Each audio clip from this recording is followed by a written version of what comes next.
को श्री कृष्ण बताने लग गए।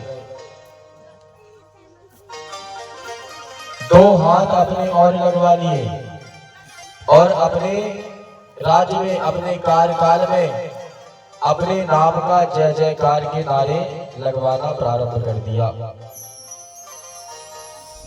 जैसे ही प्रारंभ किया, परमात्मा को पता चला, लोग उसके पास जाने लगे। उसके राज्य में कृष्ण नाम लेने से वह उनको दंड दिया करता था। पूरे राज्य में सभी नरनारी से कह दिया सैनिकों के द्वारा कि पूरे राज्य में मेरे नाम का ही जय जयकार होना चाहिए।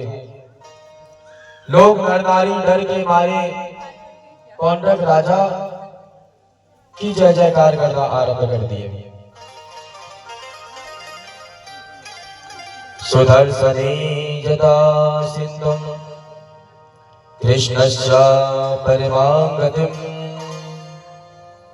यावद् भूमण्डले तं मे प्राणदेवं च दिवायते। परमात्मा को जैसे ही पता चला कि वह पौंड्रव राजा दुख दुराचार अपने कार्यकाल में अपने नाम का जयकार लगवा रहा है, स्वयं साक्षात श्री कृष्ण वहां पहुंचे हैं और वहां पहुंचकर के पौंड्रव राजा का उद्धार किया है।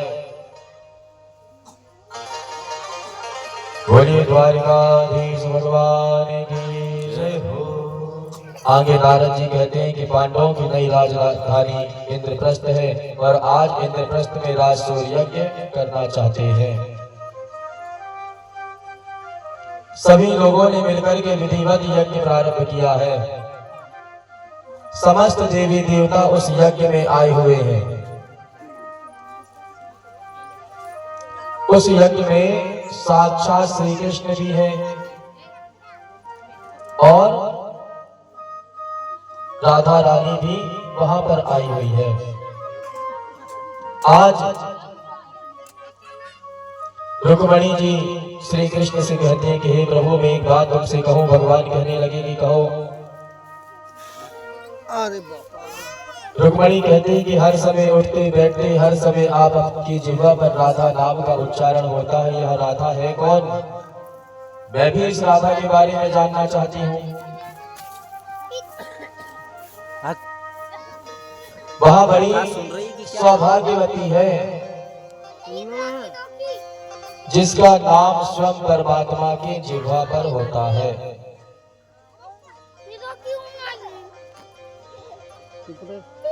बड़ी सौभाग्यवती है। जय जय श्री राधा रमण, जय जय नवल किशोर, जय गोपी चित चोर प्रभु, जय जय माखन चोर। तो राधा इतनी बड़ी सौभाग्यवती है कि जिसका नाम परमात्मा के जिह्वा पर सदैव रहता है, सदैव रहता है। भगवान से विनम्र निवेदन करते हैं कि हे प्रभु, आप मुझे उस राधा के बारे में बताने की कृपा करें। वह राधा है कौन? वह राधा और कोई नहीं, वह साक्षात श्री कृष्ण है। आज भगवान कहते हैं कि राधा के दर्शन करना चाहती हूँ। रुक्मणी कहने लगी हाँ। उस यज्ञ में राधा रानी भी आई है। आज जितने भी ब्रजवासी हैं, सभी ब्रजमंडल के लोग हैं, वह भी परमात्मा के दर्शन करना चाहते हैं।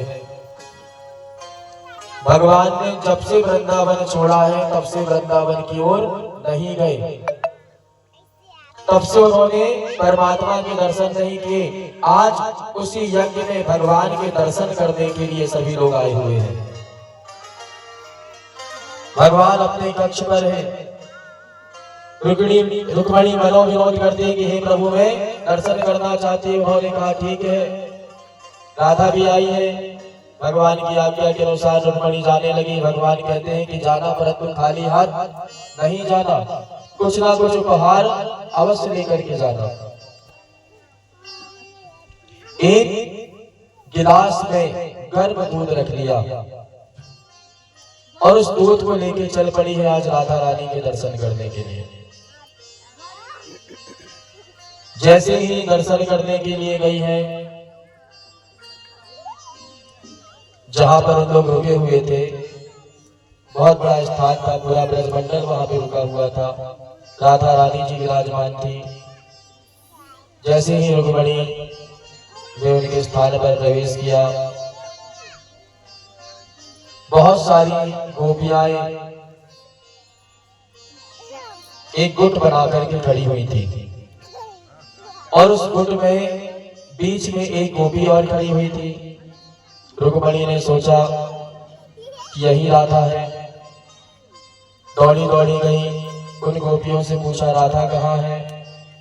गोपियों ने कहा राधा तो अपने कक्ष में है, हम तो उनकी दासियां हैं। रुक्मिणी सोचने लगी जब दासियां इतनी सुंदर है तो राधा कितनी सुंदर नहीं होगी, और थोड़ी आगे चल पड़ी। बहुत सारी गोपियां वहां पे इकट्ठी खड़ी हुई थी, उनके बीच में एक गोपी थी। रुक्मिणी सोचने लगी कि यही राधा है, दौड़ी दौड़ी गई, प्रणाम करना चाहा, परंतु गोपियों ने उन्हें पकड़ लिया। कहने लगी हे देवी आप कौन है और कहां से आई हो। रुक्मिणी कहती है कि मैं श्री कृष्ण की धर्मपत्नी और राधा के दर्शन करने के लिए आई हूँ। सभी गोपियां कहने लगी कि राधा तो अपने कक्ष में है, हम तो उनकी दासियां हैं। फिर मन में भाव आया रुक्मिणी के कि जब दासियां इतनी सुंदर हैं तो सब राधा कितनी सुंदर नहीं होगी। उनके कक्ष की ओर चल पड़ी है। जैसे ही उनके कक्ष में प्रवेश किया है, बहुत सारी गोपियां अंदर विराजमान हैं और उनके बीच में राधा रानी जी विराजमान है। जैसे ही उनके कक्ष में प्रवेश किया और जैसे ही दर्शन करना चाहा है, जैसे ही अपने दो नेत्र को खोले हैं, तो रुक्मिणी राधा की तरफ नहीं देख पाई। इतना तेज उनके मस्तिष्क पर, उनके चेहरे पर, जैसे हम सूर्य की तरफ नहीं देख सकते वैसे राधा रानी की तरफ भी नहीं देख सकते, इतना तेज है उनके चेहरे पर। आज रुक्मिणी जैसे ही उनके कक्ष में प्रवेश की है, दर्शन करना तो चाहती है, परंतु तेज इतना है कि बार बार नेत्र को खोलती है, बार बार बंद करती है, बार बार खोलती है, बार बार बंद करती है। धीरे धीरे करते करते करते करते करते करते रुक्मिणी ने श्री राधा के मुखमंडल के दर्शन किए। 6 मिनट का समय उनको राधा रानी के मुखमंडल के दर्शन करने के लिए लग गया। जैसे ही दर्शन की है, उनके कक्ष में प्रवेश की है, जाकर के उनको प्रणाम की है और प्रणाम करने के बाद कहने लगी कि मैं श्री कृष्ण की धर्मपत्नी, मैं जानना चाहती हूँ कि आप कौन है। मेरे स्वामी की जिह्वा पर सदैव आपका नाम हुआ करता है, हर समय उठते बैठते खाते पीते सिर्फ राधे राधे राधे राधे करते रहते हैं। हे देवी आप बड़ी सौभाग्यवती हैं जिनका नाम मेरे स्वामी के जिह्वा पर है।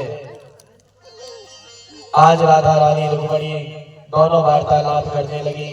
वार्तालाप संपन्न होने के बाद रुक्मिणी ने राधा के लिए उपहार लाया था, वही गर्म दूध का गिलास उन्होंने राधा को दे दिया। जैसे ही श्री कृष्ण का नाम लिया कि भगवान ने आपके लिए भेजे हैं, परमात्मा का नाम लेकर के उस गर्म दूध को उन्होंने अपने हृदय में धारण कर लिया। जैसे ही अपने हृदय में धारण किया, वार्तालाप समाप्त हुई, रुक्मिणी वहां से जाने लगी। जैसे ही लौट करके महल पर आई, जैसे ही श्री कृष्ण को उन्होंने देखा तो प्रभु के पूरे शरीर पर छाले पड़ गए। जैसे ही प्रभु के शरीर को देखा, पूरे शरीर पर छाले पड़ गए। आकर के प्रभु से कहने लगी कि हे प्रभु यह दुर्दशा कैसे हुई है। भगवान कहने लगे यहाँ दुर्दशा सिर्फ वही घर में दूध से हुई है जो तुमने राधा को देकर के आई हो।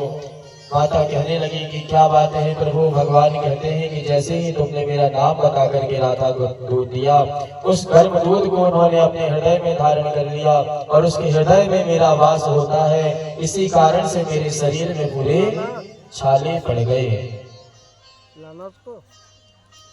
राधा कृष्ण दोनों एक है।